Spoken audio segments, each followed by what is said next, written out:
Welcome to the Eclectic Thrifter and Crafter, where we thrift and craft with purpose. It's Tea Tuesday on a Wednesday again. But in my world, it's still Crafty Tuesday. Have a cup of tea, and we're going to take a sneak peek at the final build. This is where we left off last week with the roof.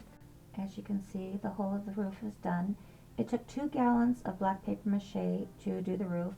It takes 8 gallons of the green granite paper mache to do the entire house. So the bulk of the weight for the build is going to be from the paper mache and not necessarily the wood and the construction materials.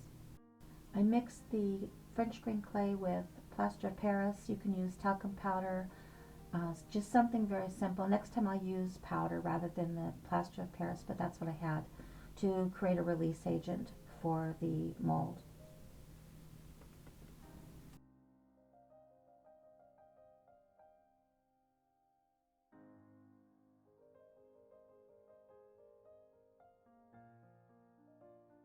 This is Kupam granite out of India.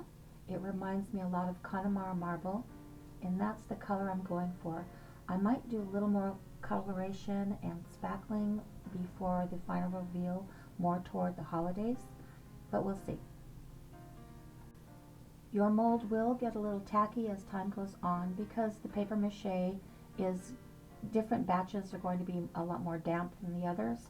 So plan on doing a little bit of artwork as you go. Don't be disappointed. I prefer the wooden clay tools to do that.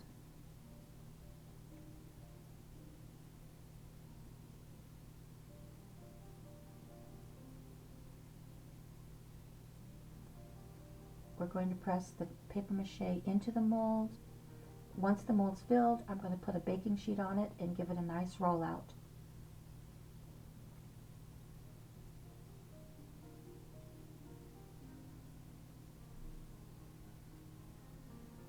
It flips over really nice with the baking sheet.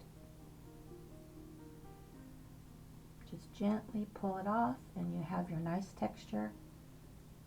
Even if you have to create some of the stonework by hand, you'll still be able to catch that texture. Just work it with the clay tools and it'll keep consistent.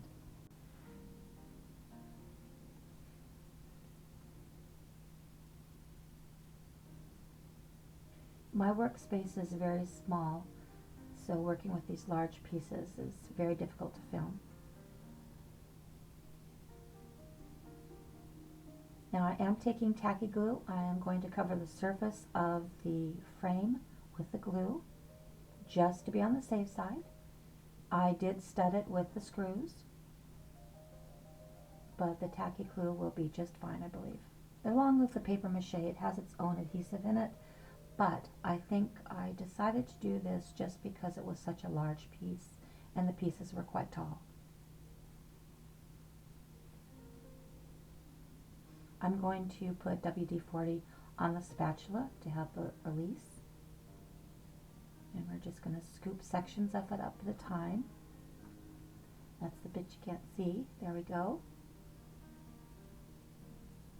Working with large sections of the paper mache makes the project go much faster, but this project does take several hours to cover the entire house. And I mean several hours. Just making the paper mache alone took about 4 hours to make all those gallons of paper mache.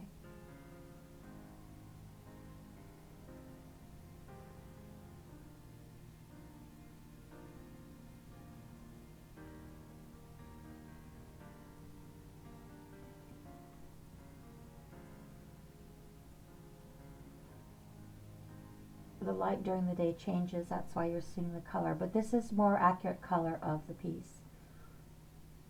Now here it is. It's all finished and primed, and I'm only going to give you peeks because I'm going to work on a few more cosmetics, and then you'll see a little bit here and there between now and the holidays, and the rest you'll see at Christmas time. On that platform above the front door, we're going to have a Christmas tree. and there'll be railings up there, hopefully little wrought iron railings. I have an idea in my head how I'm going to do that. Well, thank you so much for joining me today. I hope you don't mind. It was just a mini reveal. I didn't mean it to be a teaser, but I thought more toward the holidays, and we'll see everything. And we might try and do 12 rooms of Christmas. I think that's a wonderful idea. Thank you so much for joining me today. Please like and subscribe. Share my Thrifting and Crafting channel with your Thrifting and Crafting friends. I welcome your thoughts and ideas in the comments below. Check us out on Instagram and tap that notification button for upcoming announcements of thrifts and crafts.